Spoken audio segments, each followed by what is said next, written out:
दिल्ली के मुख्यमंत्री अरविंद केजरीवाल क्या गिरफ्तार होंगे? क्या ईडी दिल्ली में शराब घोटाले मामले में उन्हें गिरफ्तार करेगी या उनसे सवाल और जवाब लेकर उनको छोड़ देगी? नमस्कार। शराब घोटाला, पिछले 2 साल से यह शब्द आपने कई बार सुना होगा। 2 साल से बीजेपी की सारी एजेंसीज कई रेड मार चुकी हैं, कई लोगों को गिरफ्तार कर चुकी हैं, लेकिन अभी तक एक भी पैसे का हेरफेर कहीं नहीं मिला। आज अरविंद केजरीवाल न केवल भगोड़े नंबर 1 और भ्रष्टाचारी नंबर 1 है, बल्कि उनकी पूरी पार्टी ड्रामेबाज नंबर 1 है। ईडी बार बार समन देकर के क्यों बुलाना चाहती है? क्या पूछताछ करना चाहती है?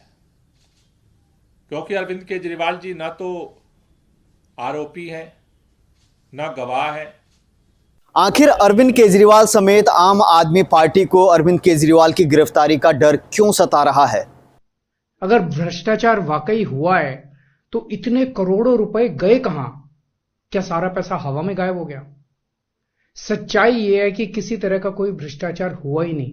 अगर दिल्ली में शराब घोटाला हुआ ही नहीं और अरविंद केजरीवाल उसके दोषी भी नहीं हैं, तो फिर आम आदमी पार्टी डर क्यों रही है? अरविंद केजरीवाल जी, अगर आपके पास कुछ छुपाने को नहीं है तो भाग क्यों रहे हो? चोरी नहीं की है तो डर क्यों रहे हो? ऐसे फर्जी केस में आम आदमी पार्टी के कई नेताओं को इन्होंने अभी तक जेल में रखा हुआ है। किसी के भी खिलाफ कोई सबूत नहीं है, कुछ साबित नहीं हो रहा, खुलेआम गुंडागर्दी चल रही है, किसी को भी पकड़ के जेल में डाल दो। पार्टी है जिसने एक बार कहा था 800 करोड़ रुपए रखे हैं, हमारी पार्टी तोड़ देंगे जी, ऑडियो टेप है जी। क्या हुआ उसका? ये वही आम आदमी पार्टी है जिसने कहा सीबीआई हमें गिरफ्तार कर देगी जी। क्या हुआ उसका? ये वही आम आदमी पार्टी है जिसने कहा आईबी रिपोर्ट आई है जी, हम गुजरात चुनाव जीत रहे जी। क्या हुआ उसका? इन सारे आरोप प्रत्यारोप और शराब घोटाले के बीच जो भी बात सामने आ रही हो, लेकिन आम आदमी पार्टी इस समय संकटों में है और आम आदमी पार्टी के संयोजक अरविंद केजरीवाल की गिरफ्तारी की संभावनाएं बढ़ती जा रही हैं, ऐसा एक्सपर्ट कह रहे हैं। अब बीजेपी मुझे गिरफ्तार करना चाहती है। मेरी सबसे बड़ी संपत्ति, मेरी सबसे बड़ी ताकत मेरी ईमानदारी है। झूठे आरोप लगा के, फर्जी सम्मन भेज के ये मुझे बदनाम करना चाहते हैं, मेरी ईमानदारी पे चोट करना चाहते हैं। ईडी के साथ आपका जो रवैया है, एक के बाद एक 3 सम्मन पे आप जा नहीं रहे हैं, बहाने बना रहे हैं, ये शर्मनाक है। किसी मुख्यमंत्री को ये शोभा नहीं देता। और आप तो ईमानदारी की बातें करते थे, आज आपका व्यवहार ये बता रहा है कि आप रंगे हाथों पकड़े जा चुके हो। एक बात और है कि आप देखेंगे कि मोदी जी को करप्शन से कोई प्रॉब्लम नहीं है, मोदी जी को अपराध से भी कोई प्रॉब्लम नहीं है। आप भाजपा का चाल चरित्र चेहरा देखिए, जो जितना बड़ा अपराधी वो उतना ही बड़ा पदाधिकारी।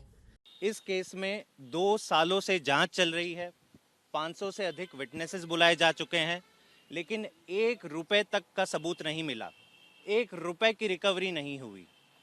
अब ये चाहते हैं कि ठीक लोकसभा चुनाव के पहले कैसे भी करके अरविंद केजरीवाल जी को अरेस्ट कर लें।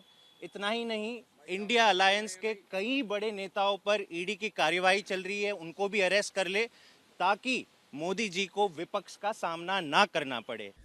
अजीत पवार को मोदी जी 70,000 करोड़ का घोटालेबाज बुलाते थे और उनको फिर वित्त मंत्रालय दे दिया भाजपा में शामिल होने के बाद, और ईडी के सारे केसेस खत्म हो गए। छगन भुजबल का एग्जाम्पल बहुत रीसेंट है।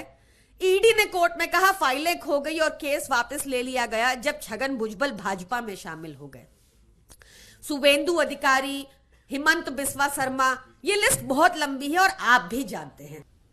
क्या ईडी ही बीजेपी है, बीजेपी ही ईडी है? ईडी की ही बीजेपी है, बीजेपी की ही ईडी है? ये तो हम जानते हैं कि भारतीय जनता पार्टी के प्रवक्ता होते हैं वो भाजपा की बात रखने के लिए, लेकिन सुबह से ऐसा लग रहा है कि भारतीय जनता पार्टी के सारे प्रवक्ता ईडी के प्रवक्ता बन गए। कि unlike the BJP, we are law abiding citizens, we believe in the rule of law, and but the BJP is in for a shock अगर उनको लगता है कि हम उनके षड्यंत्र या प्रोपेगेंडा के आगे झुक जाएंगे।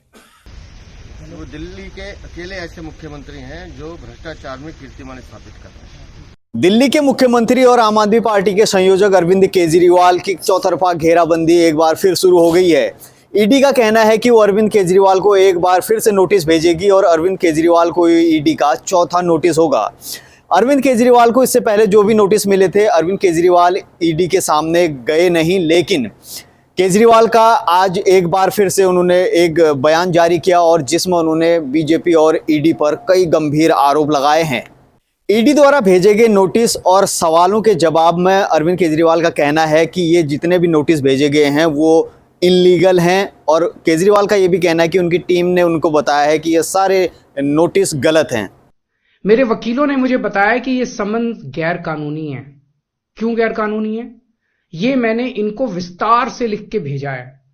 मैंने बताया है कि उनके समन कैसे गैर कानूनी है, लेकिन उन्होंने मेरी एक भी बात का जवाब नहीं दिया। इसका मतलब उनके पास मेरी बातों का जवाब नहीं है। इसका मतलब वे भी मानते हैं कि उनका नोटिस गैर कानूनी है। क्या मुझे एक गैर कानूनी समन का पालन करना चाहिए? अगर कानूनी रूप से सही समन आएगा तो मैं पूरा सहयोग करूंगा। अरविंद केजरीवाल ने बीजेपी पर आरोप लगाए हैं कि आने वाले चुनाव के लिए वो अरविंद केजरीवाल को रोकना चाहते हैं और अरविंद केजरीवाल को गिरफ्तार कर जेल भेजना चाहते हैं। इनका मकसद तो लोकसभा चुनाव में मुझे प्रचार करने से रोकना है। ठीक लोकसभा चुनाव के पहले इन्होंने मुझे समन भेजा है। क्यों? इस जांच को चलते 2 साल हो गए। अभी ठीक लोकसभा चुनाव के पहले मुझे क्यों बुलाया जा रहा है? पहले क्यों नहीं बुलाया? अरविंद केजरीवाल इस देश में एक ऐसे मुख्यमंत्री हैं जो आंदोलन से निकले।